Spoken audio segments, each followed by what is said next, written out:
بسم اللہ الرحمن الرحیم۔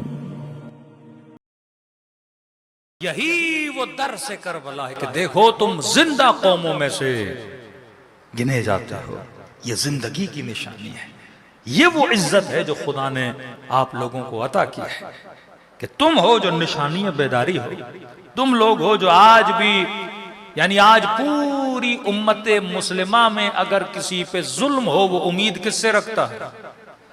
امیر المومنین کے ماننے والوں سے رکھتا ہے کہ واقعاً اگر کوئی آئے گا ہماری مدد کے لیے یہ آئے گا، اور مجلس کا مقصد بھی یہی تھا۔ سوال یہ ہے کہ ایک واقع کربلا ہے، ایک واقع کربلا ہے، ایک مصیبت جناب سکینہ ہے، جناب علی اصغر ہے، جناب علی اکبر ہے، لیکن ہر مجلس میں اسے ریپیٹ کیا جاتا ہے۔ کیوں؟ اس فرش عزا پہ کون سا وہ جوان ہے، کون سا مومن ہے جس نے شہادت علی اکبر نہیں سنی؟ سب نے سنی ہوئی۔ کون سا وہ مومن اور مومنہ ہے جس نے جناب سکینہ کی مظلومیت نہیں سنی؟ سب کو پتا ہے۔ بار بار کیوں بتایا جاتا ہے؟ تاکہ سوئے ہوئے دل کو پھر کیا کیا جائے؟ بیدار کیا جائے۔ مجلس حسین کبھی بھی آپ کے دلوں کو پتھر بننے نہیں دیتی۔ یہ ذکر مصیبت آپ کے دلوں کو نرم کرتا ہے۔ دل جب موم ہوتا ہے تو آنکھوں سے کیا آتے ہیں؟ آنسو آتے ہیں۔ آپ ایک اپنا امام دکھائیے جو نہ رویا ہو، اب وہ رونا چاہے غم امام حسین میں ہو، وہ رونا چاہے مناجات پروردگار عالم میں ہو، وہ دعائے کمیل پڑھ کے روئیں، صحیف سجادیہ پڑھ کے روئیں، دعائے عرفہ پڑھ کے روئیں، مناجات امیر المومنین پڑھ کے روئیں، دعائے خمس عشر پڑھ کے روئیں۔ یہ ساری دعائیں کس کے لیے ہیں؟ کہ بندے کا دل کیا ہو جائے؟ نرم ہو جائے۔ کہ سیدہ زینب فرماتی ہیں کہ دعائے عرفہ پڑھتے پڑھتے امام حسین وہ کیفیت طاری ہوئی کہ امام کے محاسن پہ آنسو جاری تھے، اور یہاں تک کہ مولا سجدے میں گر گئے، اور فرمایا جب سجدے سے سر اٹھایا تو جس مٹی پہ سجدہ کیا تھا وہ پوری مٹی آقا کے آنسوؤں سے گیلی ہو چکی تھی۔ یہی کیفیت امام زین العابدین کی، یہی کیفیت جناب کمیل بتاتے امیر المومنین کی کہ پوری رات کنویں میں سر ڈال کے علی مناجات امیر المومنین پڑھتے تھے، مولائی یا مولائی کیف ادعوک وانا انا۔ کس کو علی مولا کر رہا ہے؟ اپنے پروردگار عالم۔ تو فرمایا دلوں کو کبھی سخت ہونے نہیں دینا۔ نماز کی کیفیت بتائے مومن، اگر نماز پڑھو تو کوشش کرو رقت بھری آواز میں پڑھو تاکہ تیری آنکھوں سے آنسو جاری۔ اللہ یہ چاہتا ہے کہ یہ دل کبھی پتھر نہ بنے۔ دل جب نرم ہوتا ہے تو پھر مظلوم کی آواز کے لیے صدا بلند کرتا ہے۔ لیکن جس معاشرے کے دل پتھر ہو جائیں، ایک وقت پاکستان میں کراچی میں ڈیلی 8-9 لاشیں گری کرتی تھی، تو کوئی لاہور کا بندہ، کوئی پشاور کا بندہ، کوئی فیصل آباد کا سنتا تھا 9 لوگ مر گئے تو وہ پریشان ہو جاتے تھے، لیکن کراچی والے کو بتایا جاتا تھا 9 مر گئے، کہتے اچھا 9 مرے، ہم نے سوچا آج 17 مریں گے۔ کبھی بم بلاسٹ ہوتا تھا 20 مر گئے، پھر 40 مر گئے، پھر 200 مر گئے، تو خبر سن سن کے دل کیا ہو چکے تھے؟ سن ہو چکے تھے۔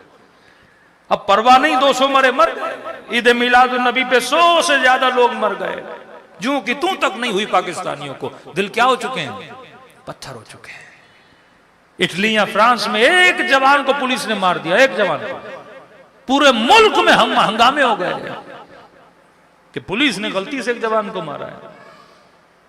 یہاں لوگوں کی نگاہوں کے سامنے لوگ مار دیے جاتے ہیں، مردہ ہو چکے ہیں۔ یہ معاشرہ افسوس سے جس معاشرے میں ہم رہ رہے ہیں ایک مردہ معاشرہ ہے۔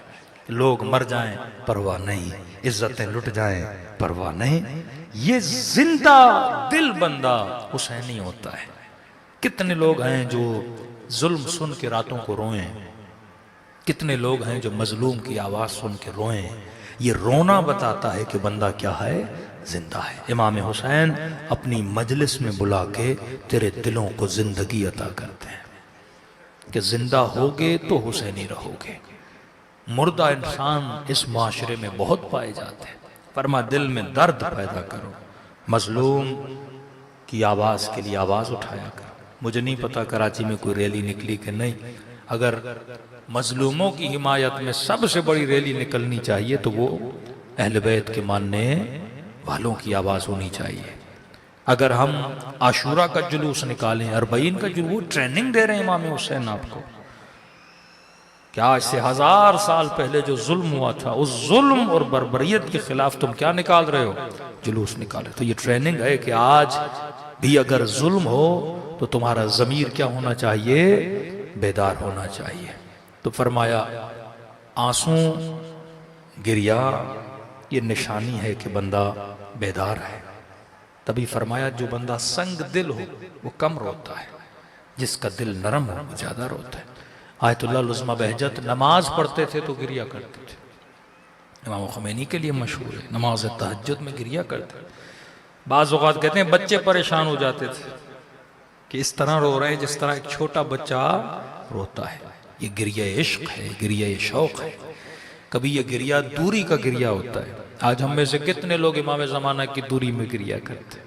آج کتنے لوگ فراق محبوب میں گریہ کرتے ہیں؟ تو فرمایا وَضْحَكُوا قَلِيلًا وَابْكُوا كَثِيرًا، کم ہنسا کرو، زیادہ ہنسنا دل کو قسی بناتا ہے.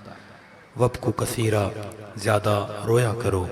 امام رضا نے فرمایا وَابْنَ شبیب، اے شبیب کے بیٹے، جب بھی تیرا دل کرے رونے کا، کبھی بزنس میں نقصان، کبھی بیٹا مر جاتا ہے، کبھی بھائی دنیا سے چلا جاتا ہے، بندے کا من بھر آتا ہے، دل کرتا ہے میں روں. تو امام رضا فرماتے ہیں جب بھی کسی بھی ریزن کی وجہ سے تیرا دل کرے نا رونے کا، تو فرماتے ہیں آنسوؤں کو ضائع نہ کیا کرو. آنسوؤں کی قیمت بڑی ہے. اگر دنیا کی مصیبت میں ایسے ہی رو لوگے تو آنسو ضائع ہو جاتے ہیں نا، گر کے نیچے گرے ضائع ہو گئے. کیا قیمت ہے اس آنسو کی؟ کوئی نہیں. فرمایا ابن شبیب، جب کبھی دل کرے رونے کا کسی بھی ریزن کی وجہ سے، تو فرمایا میرے جد حسین پہ گریہ کیا کرو.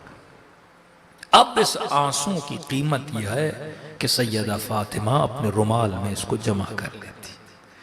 آغا مرعشی نے وصیت کی، فرمایا وہ رومال جس میں نے تہجد کے آنسو، مصیبت حسین کے آنسو بہائے ہیں، اس کو میری قبر میں میرے ساتھ رکھا کرو، تاکہ جب منکر و نکیر آئے میں بتاؤں کہ یہ وہ رومال ہے جس میں نے گریہ کیا تھا.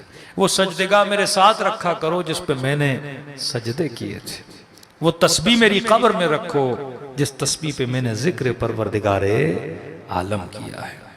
تو واقعاً یہ وہ گریہ ہے جو نجات قبر کا گریہ ہے. یہ وہ گریہ ہے جو بقاء انسانیت کا گریہ ہے. تبھی فرمایا جو خلوص دل سے امام حسین کو سلام کرے خدا اسے ثواب زیارت امام حسین عطا کرتا ہے. تو پوچھا کہ مولا ایک سلام کرنے سے ثواب زیارت ملے گا؟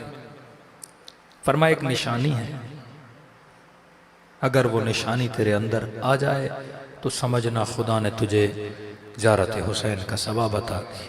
مولا کیا نشانی؟ فرمایا جب حسین مولا کو سلام کرو اور سلام کرنے کے بعد نہ چاہتے ہوئے تیری آنکھوں سے آنسو آ جائیں، یہ مت سمجھنا یہ تیرے آنسو ہیں، یہ آنسو نہیں، حسین نے تیرے سلام کا جواب تیری آنکھوں کے ذریعے تجھے بھیجا ہے. ایک مرتبہ ہم کوشش کرتے ہیں رونے کی، ایک مرتبہ نہیں، دل خود روتا ہے. جب دل خود روتا ہے نا، یہ آمد ہوتی ہے معصومین کی ہمارے قلوب پر.